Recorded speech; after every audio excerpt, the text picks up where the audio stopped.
Torá é a forma concreta da salvação, sua materialização, sua imersão na consistência do tecido social. É contra o mundo de Deus que se eleva antes da sociedade do mundo estruturado, a partir do pecado. Com o passar do tempo, a particularidade da Torá foram repensadas para que a vontade social de Deus em relação ao seu povo mantivesse sua identidade. Olha que interessante, você pega o Antigo Testamento por uma falta de, sei lá, de interesse ou de conhecimento. O Antigo Testamento, a Bíblia como um todo, ela é uma base social, porque nós vivemos em sociedade. Então, qual é a espiritualidade da Torá? Olha que interessante, sua imersão na consistência do tecido social, ou seja, a sociedade, preste atenção, deixe você mexer em algum lugar. A sociedade judaica iria nascer e crescer e se sustentar a partir da Torá. Vou repetir. A sociedade judaica iria crescer, nascer e se sustentar a partir da Torá. O que é a Torá? É a palavra de Deus. O que é a palavra de Deus? Fonte de espiritualidade.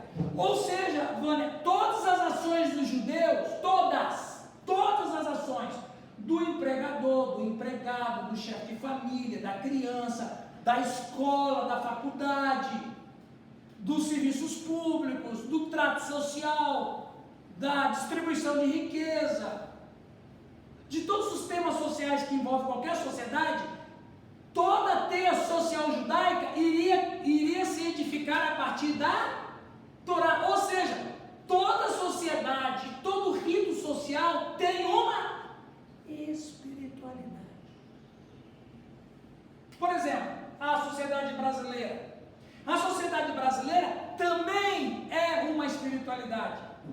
Os temas que nós temos, segurança, educação, saúde, emprego, economia, parte de uma espiritualidade, só que não.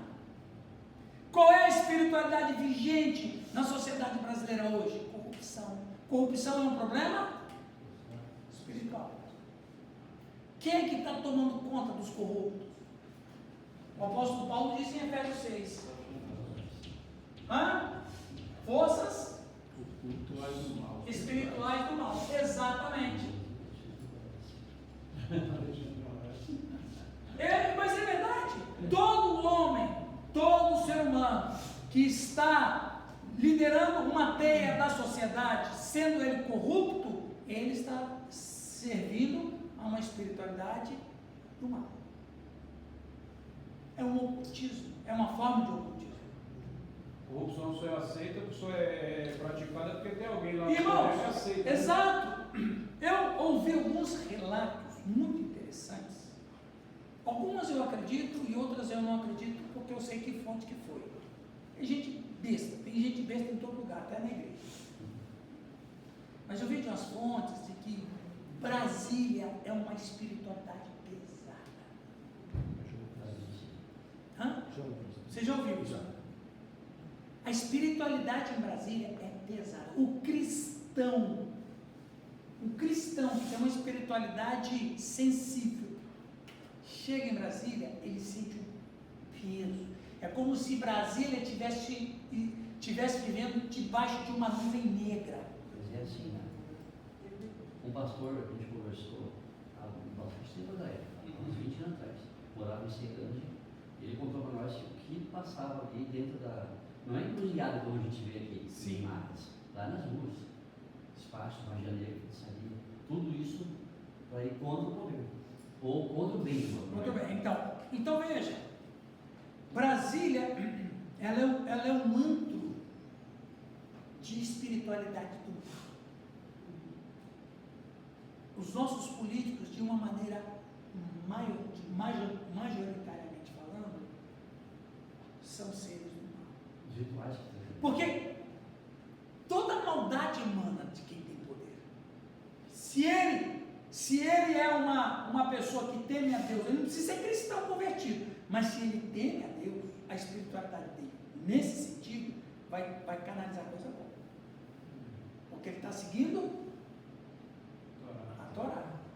Mas os rituais que tem lá são muito malignos mesmo, começando do chefe executivo, né? Sim. Ele sabe como é que é. Exato. Os rituais dele Olha, magia, janeiro. Compartilhando uma coisa muito pessoal. A primeira vez que eu estive em Florianópolis, que é uma capital lindíssima, lindíssima. Eu estava passeando, meus filhos já eram pequenos, eu e a Janzei, nossos filhos, nós fomos nas férias passear para o litoral e nós fomos em Florianópolis. Chegando em Florianópolis, meus irmãos, que coisa ruim nós sentimos. Peso, um incômodo, um mal-estar, uma coisa ruim, uma pressão no peito, uma coisa que não dava certo, as crianças brigando, chorando, e implicando com o outro. Aquilo foi tirando a minha paz, a minha consciência. E eu e a Janaína, nós começamos a ficar irritados, até que falamos assim, tem uma coisa errada aqui. Tem uma coisa errada, não é possível. Estava tudo bem até chegar aqui.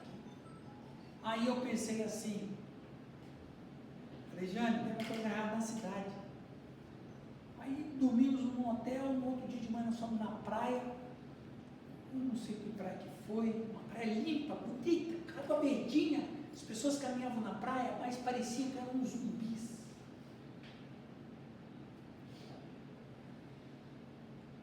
Assim, a gente olhava aquilo, parecia que era de plástico, você não tinha sensações ali. Eu falei para Jesus, vamos embora daqui, que não dá. Entramos no carro, almoçamos, a gente ia ficar 3 dias ali, viemos, aí viemos para Joinville, foi só sair de Florianópolis, a paz voltou. Naquela semana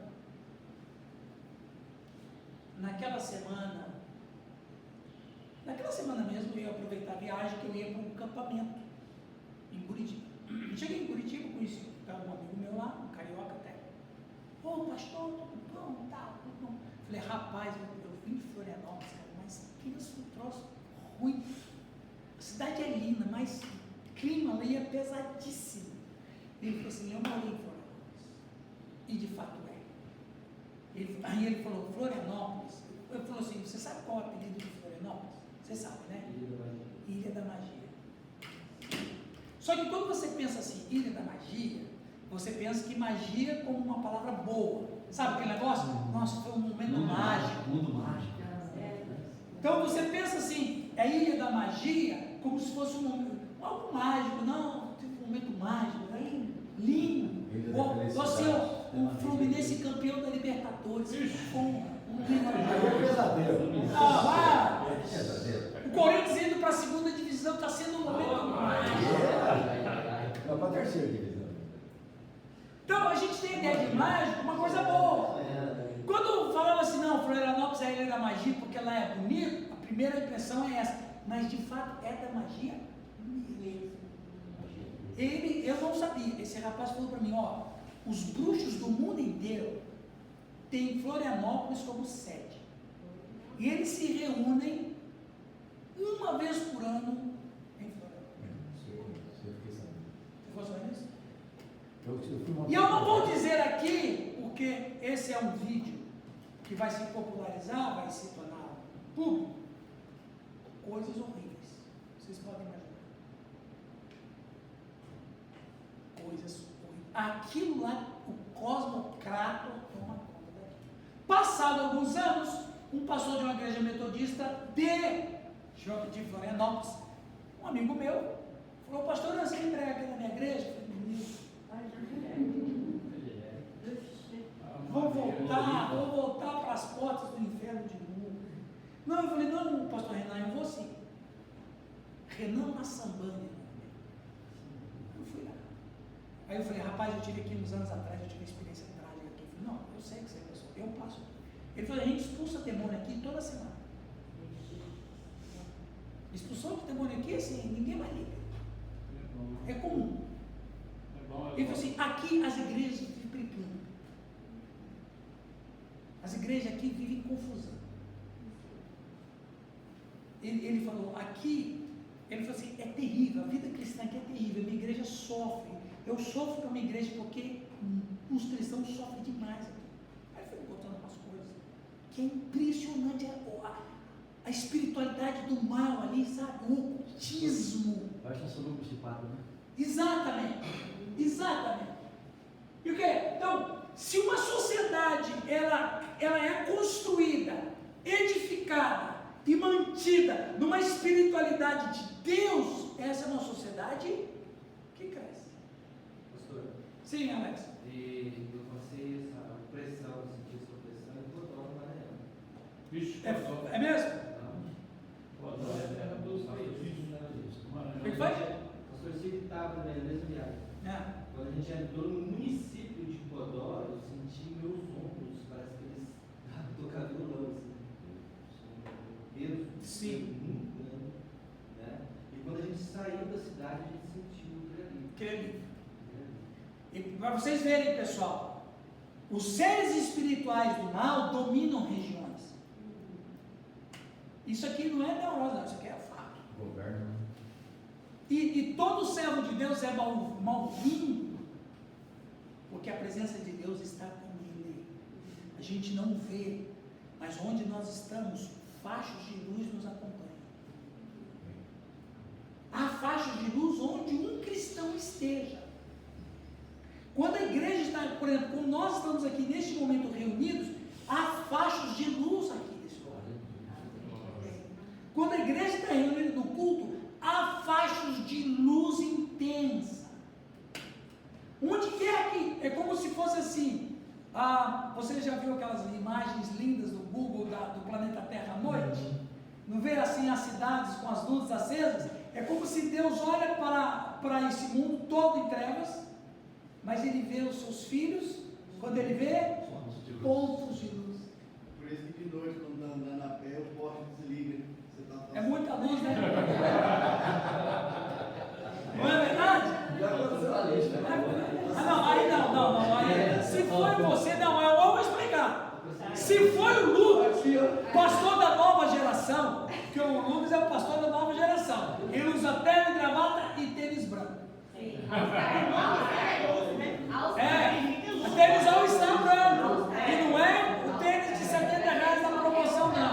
É ao estar branco. Aí você olha assim e diz assim, Sérgio, Fritz, não é o assado, não, é o Fritz. Você olha ele assim, bonitão, terno e gravata, você olha pro pé dele, calça curta e um ternão branco lá, ao estar. Ele é pastor da nova geração. Muito Se louco. é você, muito louco. Se é você, Lucas. A luz apagada. Não, a luz tem que apagar, bicho. Você, Só ligar no outro dia. ok, nós estamos quase tomando um café. Foi Gente, tá, vocês estão entendendo bem essa primeira parte? Sim, Então, o espiritual e o moral estão totalmente ligados. completamente. Não existe bem e mal sem espiritualidade. Não existe. Bem e mal acontece na esfera sobrenatural, espiritual. O corpo só obedece. O corpo só obedece. Ele é passivo. Ele absorve. A tendência maior, ele vai cumprir a ordem da tendência maior. Sim, depois o pastor Sérgio aqui. Não, no caso, a pessoa muitas vezes faz o mal, né, dizendo que está fazendo bem. Que entra ali, cultura, ideologia, filosofia e religião, da Maris Alba, ela veio na nossa igreja e mostrou aqueles vídeos, daquelas tribos lá, que a criança se nasce gêmeos, o primeiro é do bem e o segundo é do mal. Se tem algum problema físico, é maldição. E aí tem um vídeo na internet, né, que a mãe tem 2 crianças. Sim. Aí o cara faz a cova, vai lá e pega o outro filho, eles chorando tudo, põe ali e começa a jogar terra em terra viva. Em terra viva, aham. E é uma cerimônia, tá todo mundo parado. É uma espiritualidade. Aí a criança começa a mexer por causa da terra jogando em cima dela, e pega a pá, dá uma bancada assim, a criança fica meio desmaiada e vai enterrando a criança. E eles fazem isso com medo do mal. Porque o que nasceu primeiro é o bem, o segundo é o mal. Né? Então entra. É espiritualidade. É uma espiritualidade. Sim, pastor. Dentro do nosso estudo, o pastor chamou de mini curso, eu já estou vendo aqui uma abertura grande na minha mente, pelo menos, que serve para nós como leigos, a igreja, no estudo de missiologia, Sim. teologia de missões, conhecer essas espiritualidades de para onde estamos indo. Por Exatamente. exemplo, o Alex falou da cidade da Codó. Vou para Codó, vou para Florianópolis. Isso. Aí eu vou para Rio Grande do Sul. Sim, sim. Então, dentro do estudo de missiologia, a gente vê etnias, né? Sim. Na África, Sim. aqui no Brasil, os sertanejos, Sim. que tem uma espiritualidade do nada. Exatamente. E que adoram qualquer coisa. Qualquer coisa. Entendeu? É muito bom na missiologia estudar isso aqui. Sim, perfeito. Viu o que o pastor Sérgio está dizendo? Eu morei no Rio Grande do Sul 4 anos e meio. E eu morei numa cidade ótima, de povo, gente boa demais, mas perto de uma região dominada por uma espiritualidade má. Perto de Cruz Azul e subindo um pouquinho mais, a região do Alto Uruguai, no Rio Grande do Sul, pesadíssimo. Lá tem bruxaria, mas não é bruxaria ralé, não. Bruxas de alta sociedade. Lá você tem bruxaria, vamos falar disso aqui no curso. Bruxaria, ciganismo, cartomancia, magia. É uma região tão pesada que até parece que a grama tem dificuldade de nascer. É impressionante como a espiritualidade está presente numa cultura. Impressionante. Entenderam bem isso aqui, pessoal? Então, ó, veja bem, ó. A Torá é o contramundo de Deus que se eleva ante as sociedades do mundo estruturados a partir do pecado. Então, uma sociedade que é composta de pecadores.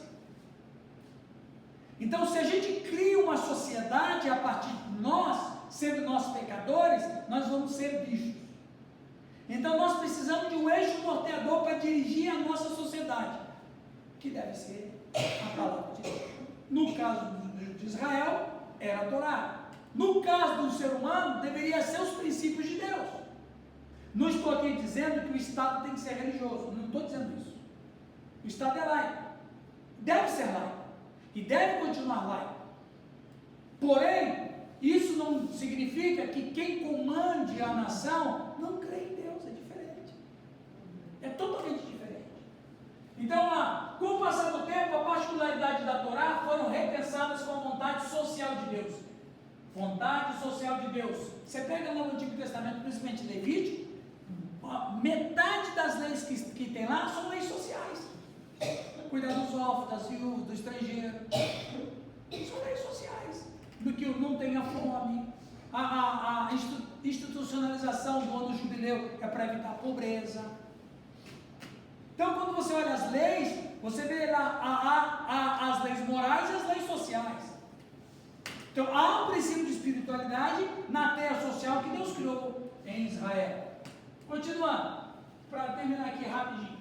A espiritualidade muda em função da influência espiritual vigente que está presente nas religiões, pois cada uma traz uma noção diferente do que seja bem e mal. Os hindus, os budistas, os islâmicos, os de religiões kármicas. Os cristãos têm a verdadeira fonte de espiritualidade, e não através de uma religião, e sim de uma pessoa, Jesus Cristo. Para nós, Jesus Cristo é a fonte da espiritualidade. Mas vamos dizer assim, não, mas não vamos entrar no campo teológico. Falei, ok, então vamos no campo filosófico. Use Jesus como fonte filosófica de espiritualidade. Porque você pode usar. Seus ensinos são eternos. Ok, Jesus para mim não é Deus. Tá bom, malta, ele não é Deus para você. Mas no mínimo, se você tiver honestidade intelectual, você vai olhar nele e vai dizer, esse aí foi um grande filósofo. No mínimo. Se bem que para nós Jesus não foi filósofo, Jesus não foi um grande psicólogo, ele não foi um grande gestor de pessoas. Para nós Jesus é Deus. Por quê, Sérgio? Porque um filósofo você escuta, um mestre você aprende, um profeta você ouve, um psicólogo te escuta, mas um Deus a gente adora. Jesus é Deus. Ah, não, mas aí é religião. Tá bom, então Jesus é um filósofo. Serve? Serve. Então, usa ele como fonte. Seus ensinos são eternos. Para terminar essa parte, toda espiritualidade é a forma única de adoração, pois o ser humano é um ser que adora. Foi criado para isso, para que a espiritualidade fosse um veículo de adorar o Deus que é Espírito. Se a pessoa não receber a revelação de Jesus Cristo, ela vai criar uma outra fonte de adoração, um ídolo, uma imagem, um demônio ou o diabo. Toda espiritualidade que não tenha Deus como fonte, essa espiritualidade é do mal. Então veja bem, todo ser humano é um ser que adora. Toda espiritualidade me leva a adorar. Preste atenção, pessoal, isso é importante você ter na mente, Larissa. Tudo aquilo na vida que está sobre a gente adora aquilo. Nós somos seres que não vivemos sem adorar qualquer coisa que seja. Eu não posso viver, eu sou ateu, ok, mas quem é que ele adora? A sorte. O camarada não crê em Deus, mas ele vai fazer alguma coisa, o que ele fala para outra pessoa? Boa sorte. Boa sorte. Ou, deseja sorte aí para mim. Deseja sorte aí para mim. Eu vou fazer uma entrevista de emprego. O que eu estou falando? Olha para meu Deus aí. O cristão fala isso, né? Pô, infelizmente, né? Pô, você teve boa sorte. Tem cristão que fala boa sorte, tem que dar um pé no ouvido para um cristão desse. Boa sorte. Então veja, a sorte é uma divindade para quem não quer crer em Deus. Ok, ele não quer crer em Deus, mas ele vai crer numa sobrenaturalidade qualquer. Porque nós somos seres que dependemos disso. Nós fomos criados para adorar. Não importa quem quer que seja, eu não vivo sem adorar. Então eu vou adorar qualquer coisa, se eu não conhecer o Deus único e verdadeiro. Eu vou me prostrar para uma situação. Eu vou me render para um fato. É o meu ídolo, é o meu Deus, é a minha espiritualidade. O ocultismo oferece isso. Por que o ocultismo é atraente, Di? Porque ele te oferece resolver os seus problemas hoje ainda. Ele é muito atraente por isso. Aquilo que você quer. É aquilo que você quer. Eu tenho uma necessidade, eu não posso esperar muito. Vai lá na casa da mãe Joana lá. Eu vou na cartomante, eu vou na cigana. Veja, todo mundo está pronto para adorar. A questão é quem eu vou adorar, a quem eu vou adorar e como eu vou adorar. Tudo é uma espiritualidade. Tudo. Sim. Antes de eu me batizar, eu acreditava muito em signos. Aham. Eu sempre tinha mania de perguntar. É uma espiritualidade. Qual é o seu signo? Aham. Eu sempre perguntava para um amigo, Aham. que eu conhecia. Aham.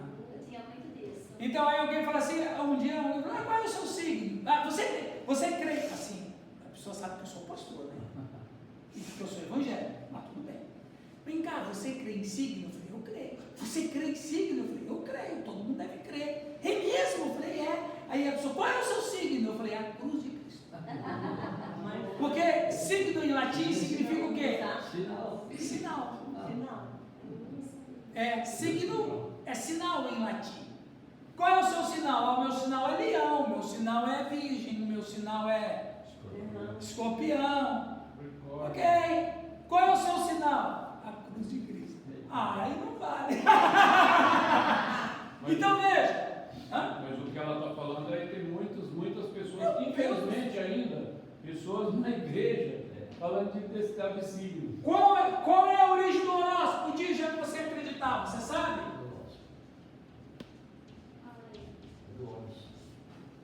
A origem do horóscopo são os babilônicos. Porque eles entendiam o seguinte: olha aqui o que nós estamos falando. De novo, você não sai dela. Você não sai dela. Não tem como sair dela. Não tem, a gente vive debaixo disso. Não tem. Então os babilônicos, eles eram uns ótimos astrônomos. Ótimos. Mas mim também que a astronomia não só cuidava do movimento lunar para cuidar de plantação e irrigação, não. Os egípcios também eram assim. Mas para além disso, os astros influenciavam as pessoas. Uma espiritualidade. Isso se perpetuou. Você acha que o ocultismo é uma coisa pagã lá do passado? Ele nunca deixou a gente. Quando eu era garoto, vocês aí já eram, vocês eram maduros. Quando eu era garoto, vocês já eram maduros. Quando eu era garoto, os dois Sérgio e o Sidney aqui já estavam pensando em casar, quando eu era garoto, né? A finada minha mãe, ela era desesperadamente viciada em horóscopo. Eu não sei se isso tem no rádio aí, mas tem, né? Você escuta, né, Vânia? Buscar sorte. Finada mamãe, exatamente. Finada mamãe, ela tinha uma fã incondicional. O Sérgio vai lembrar, você vai lembrar. Eu lembro. Zora Ionara. E ela não morreu, parece que ela não morreu, né? Ela está com quase 100 anos. Está com 90 e pouco. Não era isso? E ela gravava para as rádios do Brasil inteiro. Ela era da Globo, se eu não me engano, da Rádio Globo. Isso. Mas ela gravava para o Brasil inteiro. Agora é o momento de horóscopo com Zora Ionara. Lembra, Olé? Era assim, não. Rapaz, todo mundo parava para escutar Zora Ionara falando. Era Zora Ionara às 9 da manhã e Alziro Zaru depois. Lembra do Alziro Zaru? Ele era espírita, não é? Ele morreu, ele é falecido. Ele é o fundador da Legião da Boa Vontade. Exatamente. Mas a Zora Ionara está viva. Ela está até uns 100 anos por aí. Mas então veja bem, o que era isso de uma espiritualidade? Eu não sou dessa época. Nasci depois. Era o ajudante dela, rapaz. Então veja, todo ser humano adora. No caso da Di, ela adorava os astros. O que eles vão dizer na minha vida? Veja, As pedras, adorava pedra. aí vem junto o esoterismo. Então aí, quanto mais de você vai dependendo disso, mais você vai entrando num laço de escravidão. Se afasta de Deus. E se afasta de Deus. Você sabe por que se afasta de Deus? Por duas razões. Primeiro, porque você vai se escravizando cada vez mais. Segundo, que eles são das trevas. Então eles vão te levando para a condução das trevas. O ocultismo é assim. Você quer resolver seus problemas? Parece que resolveu, mas você se enfiou mais ainda. Eu vi um vídeo essa semana que está falando sobre isso, que dia 8 do mês passado, desse mês agora, teve uma porta, de não sei o quê, que de sexta-feira agora vai ter uma, acho que do escorpião, zodíaco. Aquelas portas que eles falam também. E essa hora eu vi sobre as eras se vê. As eras. Então, eu não vou entrar nesse detalhe, que é tão interessante falar disso, mas a gente tem que dar sequência. Toda espiritualidade que não tem a Deus como fonte, essa espiritualidade é do mal. Toda. Então, eu nasci para adorar. Inclusive tem uma música do Fernandinho que é assim, né? Eu nasci para te adorar. Não era essa lá, mas essa aí presta. Essa aí serve. Essa aí serve. Ok? Muito bem. Ok, vamos parar aqui. Eu lembrei o nome de um. O Giovanni não veio, mas deixou o secretário. Já falou 3 vezes que ia estar na hora de tomar um café. Claro,